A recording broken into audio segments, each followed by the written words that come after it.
33वां सर्ग। राजा कुशनाभ द्वारा कन्याओं के धैर्य एवं क्षमाशीलता की प्रशंसा। ब्रह्मदत्त की उत्पत्ति तथा उनके साथ कुशनाभ की कन्याओं का विवाह।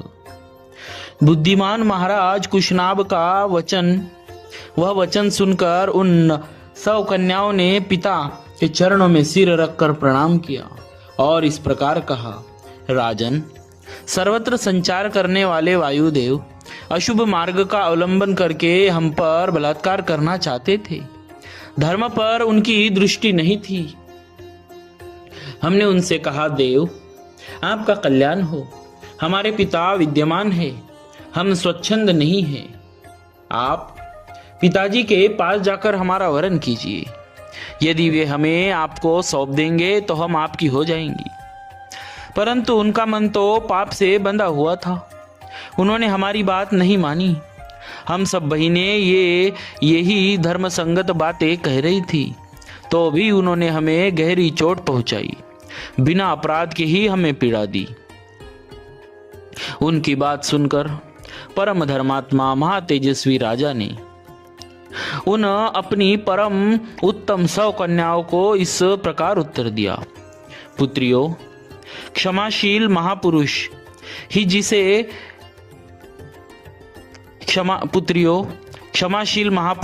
जिसे कर सकते हैं, वही क्षमा तुमने भी की है। यह तुम लोगों के द्वारा महान कार्य संपन्न हुआ है। तुम सबने एक मत होकर जो मेरे कुल की मर्यादा पर ही दृष्टि रखी है, काम भाव को अपने मन में स्थान नहीं दिया है, यह भी तुमने बहुत बड़ा काम किया है। स्त्री हो या पुरुष, उसके लिए क्षमा ही आभूषण है।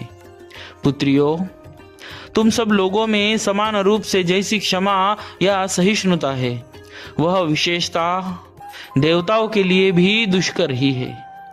पुत्रियों, क्षमा दान है, क्षमा सत्य है, क्षमा यज्ञ है, क्षमा यश है और क्षमा धर्म है।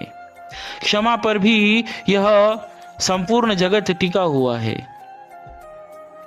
कुकत्स्य कुलनंदन श्री राम, देवतुल्य पराक्रमी राजा कुशनाभ ने कन्याओं से ऐसा कहकर उन्हें अंतपुर में जाने की आज्ञा दे दी और मंत्रणा के तत्व को जानने वाले उन नरेश ने स्वयं मंत्रियों के साथ बैठकर कन्याओं के विवाह के विषय में विचार आरंभ किया। विचारणीय विषय यह था कि किस देश में किस समय और किस सुयोग्य वर के साथ उनका विवाह किया जाए। उन्हीं दिनों चूली नाम से प्रसिद्ध एक महातेजस्वी सदाचारी एवं ऊर्ध्वरेता नैष्ठिक ब्रह्मचारी मुनि वेदोक्त तप का अनुष्ठान कर रहे थे अथवा ब्रह्मचिंतन रूप तपस्या में संलग्न थे। श्री राम, तुम्हारा भला हो। उस समय एक गंधर्व कुमारी वहां रहकर उन तपस्वी मुनि की उपासना अनुग्रह की इच्छा से सेवा करती थी। उसका नाम था सोमदा। वह उर्मिला की पुत्री थी। वह प्रतिदिन मुनि को प्रणाम करके उनकी सेवा में लगी रहती थी तथा धर्म में स्थित रहकर समय समय पर सेवा के लिए उपस्थित होती थी। इससे उसके ऊपर वे गौरवशाली मुनि बहुत संतुष्ट हुए। रघुनंदन, शुभ समय आने पर चूली ने उस गंधर्व कन्या से कहा, शुभे, तुम्हारा कल्याण हो, मैं तुम पर बहुत संतुष्ट हूँ। बोलो, तुम्हारा कौन सा प्रिय कार्य सिद्ध करूं? मुनि को संतुष्ट जानकर गंधर्व कन्या बहुत प्रसन्न हुई। वह बोलने की कला जानती थी। उसने वाणी के मर्मज्ञ मुनि से मधुर स्वर में इस प्रकार कहा, महर्षि, आप ब्राह्मी संपत्ति ब्रह्म तेज से संपन्न होकर ब्रह्म स्वरूप हो गए हैं। अतएव आप महान तपस्वी हैं। मैं आपसे ब्रह्म तप, ब्रह्म ज्ञान एवं वेदोक्त तप से युक्त धर्मात्मा पुत्र प्राप्त करना चाहती हूँ। मुने, आपका भला हो। मेरे कोई पति नहीं है। मैं न तो किसी की पत्नी हूँ और न आगे होऊंगी। आपकी सेवा में आई हूँ। आप अपने ब्रह्म बल तपशक्ति से मुझे पुत्र प्रदान करें। उस गंधर्व कन्या की सेवा से संतुष्ट हुए ब्रह्मर्षि शूली ने उसे परम उत्तम ब्रह्म तप से संपन्न पुत्र प्रदान किया। वह उनके मानसिक संकल्प से प्रकट हुआ मानस पुत्र था। उसका नाम ब्रह्मदत्त हुआ। कुशनाभ के यहाँ जब कन्याओं के विवाह का विचार चल रहा था, उस समय राजा ब्रह्मदत्त उत्तम लक्ष्मी से संपन्न हो काम्पिल्या नामक नगरी में उसी तरह निवास करते थे जैसे स्वर्ग की अमरावतीपुरी में देवराज इंद्र। कुकस्थ कुलभूषण श्री राम।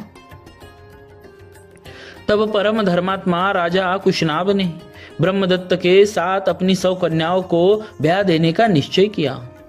महातेजस्वी भूपाल राजा कुशनाभ ने ब्रह्मदत्त को बुलाकर अत्यंत प्रसन्न चित्त से उन्हें अपनी 100 कन्याएं सौंप दी। रघुनंदन, उस समय देवराज इंद्र के समान तेजस्वी पृथ्वीपति ब्रह्मदत्त ने क्रमशः उन सभी कन्याओं का पानी ग्रहण किया। विवाह काल में उन कन्याओं के हाथों का ब्रह्मदत्त के हाथ से स्पर्श होते ही वे सब की सब कन्याएं कुब्जत्व दोष से रहित, निरोग तथा उत्तम शोभा से संपन्न प्रतीत होने लगी। वात रोग के रूप में आए हुए वायुदेव ने उन कन्याओं को छोड़ दिया। यह देख पृथ्वीपति राजा कुशनाभ बड़े प्रसन्न हुए और बारंबार हर्ष का अनुभव करने लगे। भूपाल राजा ब्रह्मदत्त का विवाह कार्य संपन्न हो जाने पर महाराज कुशनाभ ने उन्हें पत्नियों तथा पुरोहितों सहित आदर पूर्वक विदा किया। गंधर्वी सोमदा ने अपने पुत्र को तथा उसके योग्य विवाह संबंध को देखकर अपनी उन वधु पुत्रियों का यथोचित रूप से अभिनंदन किया। उसने एक एक करके उन सभी राजकन्याओं को हृदय से लगाया और महाराज कुशनाभ की सराहना करके वहां से प्रस्थान किया। इस प्रकार श्री वाल्मीकि निर्मित आर्ष रामायण आदि काव्य के बालकांड में 33वां सर्ग पूरा हुआ।